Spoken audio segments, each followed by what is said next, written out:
Iman itu pusatnya ada di Yaman. Iman itu pusatnya ada di Yaman. Wal hikmah Yamaniyah, dan pusatnya ilmu hikmah itu ada di kota Yaman.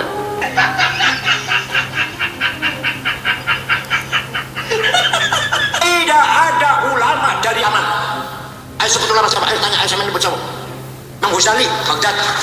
Abu Hanifah, Baghdad. Ahmad bin Hanbal, Baghdad. Haromen, Pakilani, Rozi, Baghdad. Imam Khalil, Musibawe, Baghdad.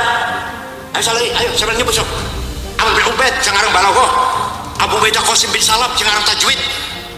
Imam Asy'ari, Basrah. Hasan Basri, Basrah. Sufyan Tsauri, Basrah. Rabi' Adawiyah, Basrah. Imam Kisai, Kufah. Hamzah, Basrah. Jangan Qiraat, As-Sab'ah, Basrah dan Kufah. Ahli hadis 10, tidak satu pun orang Yaman. Bukhari, Muslim, Abu Dawud, Tirmidzi, Nasa'i, Ibnu Majah, Darimi, Daruqutni, Ibnu Khuzaimah, Al-Hakim, Ahmad bin Hanbal.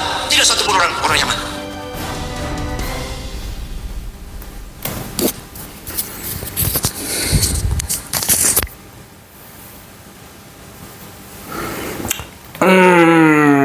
Oke ya, jelas. Jelas sekali apa yang tadi disampaikan oleh Kiai Said Agil Siraj. Anda lebih percaya siapa antara Kabib Yaman tadi dengan apa yang disampaikan oleh Romo Kiai Said Agil Siraj?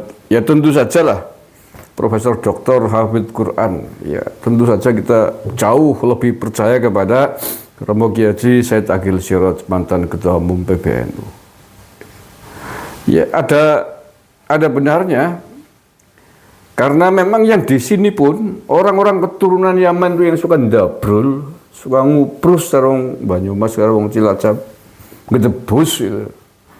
Jarang yang alim. Ya jarang yang alim yang bisa baca kitab kuning. Tahu aja yang doktrin, ya lu kayak dihormati sundul langit, ya lu kayak dicintai.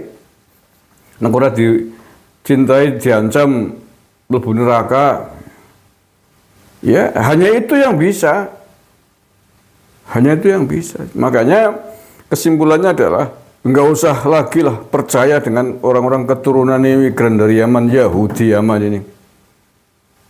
Semuanya berbohong, goblok-goblok. Ngaku netok jubah daster dawa. Tapi nol. Ilmunya nol. Maca Quran ora bener. Maca kitab maca kitab kuning tukiwe mentengen kayak ngakune kok ulama dari Hong Kong. Begitu juga yang lembut yang disebut walim walamah yang katanya walila maca Arab ya pati gerak turu ora karu-karuan. Lah iya. Ya makanya sekali lagi bisa dimaklumi, bisa dipahami. Keturunannya yang kesini pun jarang yang alim. Hanya dabrul, jualan doktrin, jualan dawir yang mereka lakukan. Mengunggul-unggulkan leluhur sing ora genah leluhure di Yaman tuh siapa? Fakih Muqaddam di Yaman gak terkenal, gak jelas, gak ada yang kenal.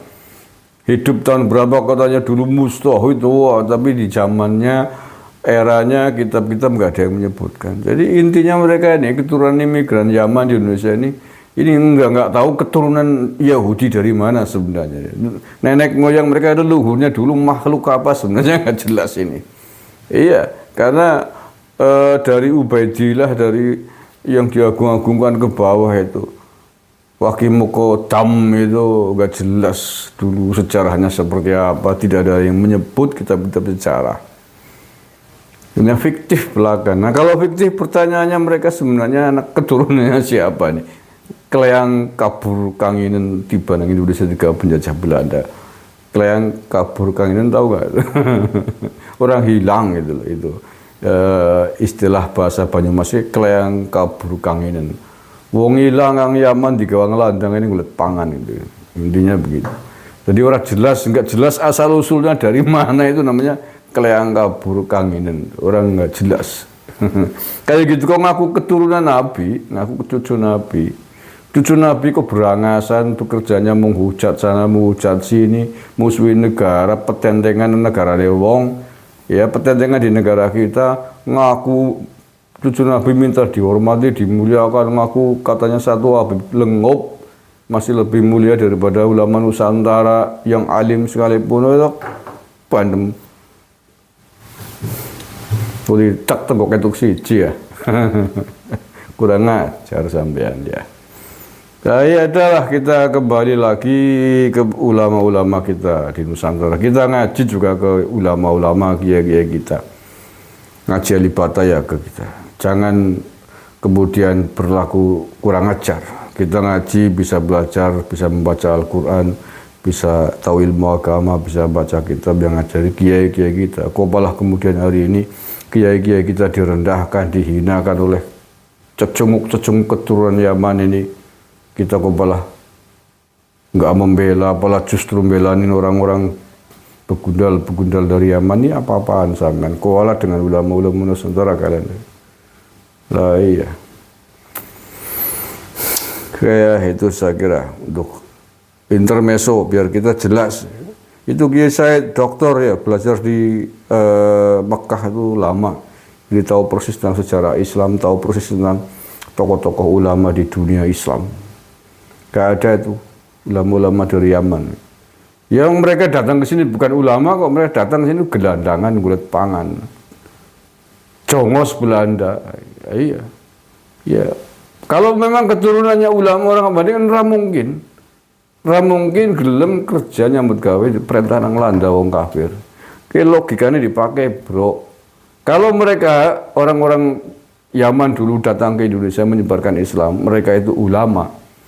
Itu tidak mungkin mau diperintah oleh Belanda kafir. Tidak mungkin mau dari jongosnya Belanda kafir.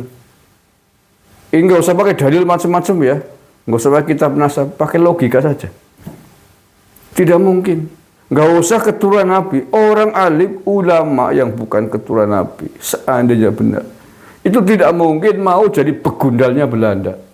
Tidak mungkin mau memusuhi ulama Nusantara. Diperintah oleh Belanda untuk membantu menjadi Belanda. Ya. Itu kalau nalar kita jalan, ora jendel.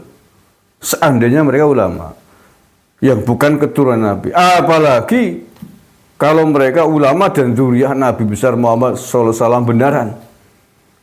Dzurriyyah Nabi, keturunan Nabi di tanah Arab itu orang-orang bangsawan, orang-orang sangat dihormati. Tidak mungkin, tidak masuk akal mereka kok mau ke Indonesia. Dibawa oleh Belanda, disuruh-suruh oleh Belanda, jadi jongosnya Belanda, itu nggak mungkin, nggak ketemu nalar, nggak masuk akal. Nalar orang goblok pun harusnya bisa. Hanya orang-orang yang nalarnya jendel yang telah terdoktrin oleh Yahudi Yaman ini yang kemudian percaya begitu saja. Ya, itu pakai logika saja. Nggak usah pakai ilmu dasar predek mungkin. Ya, tertambahi logika lagi kalau logika Anda jalan. Mbah Hasyim Asy'ari dulu semasa hidupnya pernah membentak, menghardik Pahlawi. Habib mengaku dzurriyyah Nabi ketika bertamu ke kediaman beliau, tapi tidak disapa oleh Mbah Hasyim Asy'ari karena Mbah Hasyim sedang menerima tamu yang lain. Dia minta dihormati, ngaku dzurriyyah Nabi. Dihardik dengan istilah yang sangat populer kan, man laisa lahul adab wajaba alaihi santab, kan begitu. Siapa yang tidak punya adab wajib ditulis santap. Itu diceritakan oleh Gusmik. Silakan cari videonya ada. Pakai logika saja. Seandainya Mbah Hasyim Asy'ari percaya bahwa Pahlawi Habib ini adalah dzurriyyah Nabi besar Muhammad sallallahu alaihi wasallam, mungkinkah Mbah Hasyim sanggup berlaku kasar dengan Habib Pahlawi kurang ajar itu? Saya kira tidak mungkin. Tidak mungkin Mbah Hasyim Asy'ari bisa berlaku kasar seandainya dia dzurriyyah Nabi. Artinya apa? Perlakuan yang ditunjukkan oleh Mbah Hasyim Asy'ari ini sebagai sebuah dalil logika lah ya. Dalil akli, kita pakai akal kita.